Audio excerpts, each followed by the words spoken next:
ስሜ ዋሲ አባቡ እባላለሁ። ቀበሌ አርሲ መንፈሳዊት ወረዳ ቡሬ እጂ ባለም ላይ ዋሲ እና ልጅ ናት። በወቅቱ ያው ወደ ፋኖነት ተቀላቅላለች። በልጅቱ ተመታች ተባለ። ሬሳዋን ያው ከፍነው ሸፍነው አመጡልኝ እና ከዚያ ያው ተመታች ተባለ። በሸራሸብሎ አመጡልን ቀበርነ። ያኔ ጡጧ ተቆርጧል፣ እጇ ተቆርጧል ተባለ። አላየሁም። እንደገና ፋኖም ደግሞ አው እጇ ተቆርጧል፣ ጡጧ ተቆርጧል አሉኝ። አላየሁም። ህመሸ ነው እንደዚያ እኔ ትቆረጥ አትቆረጥ ያመጣችኋት ምን አንተ ናችሁ የሸፈን ተከፈና ያመጣችሁ እና ስለዚህ ያላየኋት ምን ያሉኝ።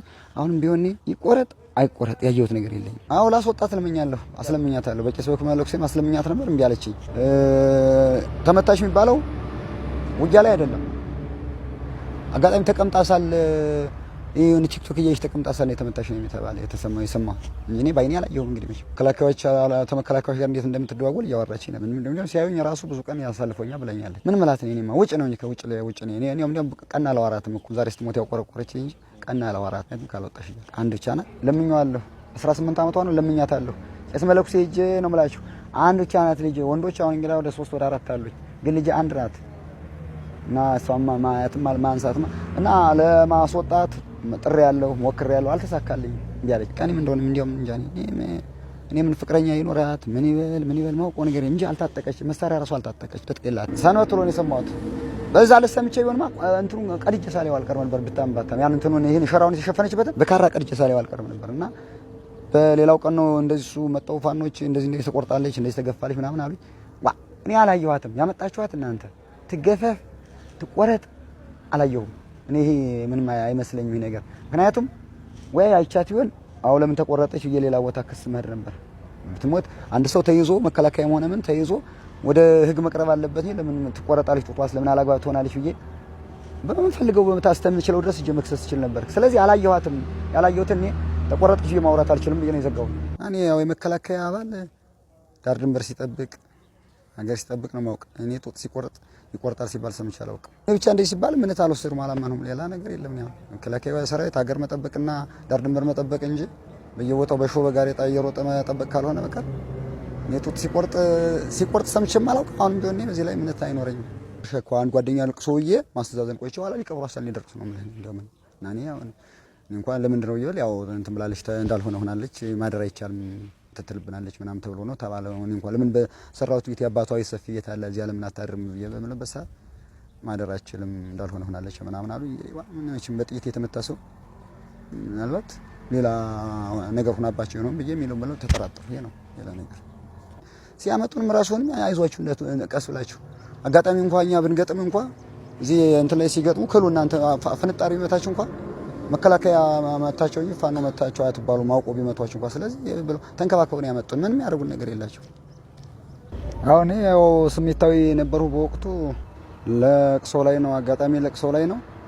እንዴት ነው እቺ ልጅ አሟሟቷ ለምንድን ነው እንዴት ነው እንዴት ታያለህ ምናምን ባል ነገር ተባልሁኝ።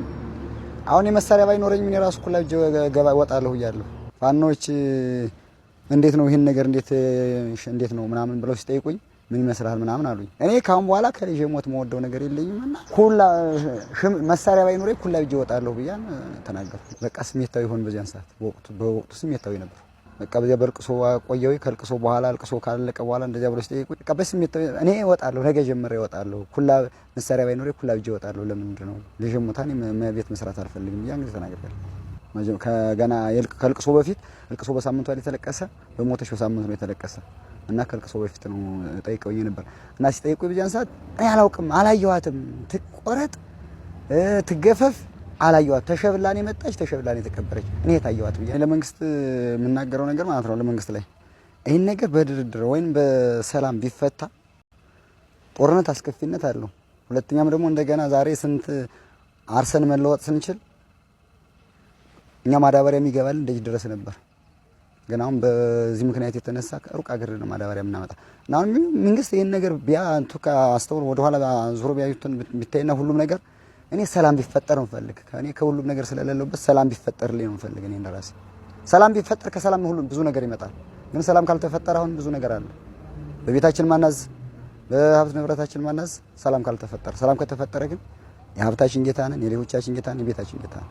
ፋኖም ቢሆን ባለው መንገዱ ማለት ነው ቢተራረቅ አሁን እርቅ ሰላም አወርዶ እኔ አሁን የፋኖ ሐሳብ ምን ይመስለኛል መንግስት ይረሽናቸው ይገላቸው ይመስላቸዋል።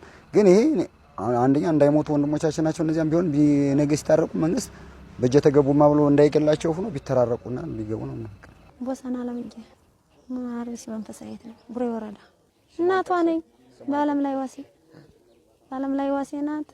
ሞች ተባለ እየጮኸድኩኝ መጣች። በሸራ ተሸብላለች። ቀበርናት። ግን በነጋው እየመጣ ጡጧን ተቆርጣለች። እጇ ተፍቋል። አንገቷ ተቆርጧ ሲሉኝ እኔ አልሰማም፣ ግን አላምንም። ግን እንደዚህ ያሉ አበባሱ ከዚህ በላይ ምንም የለኝም። አረ ለመናት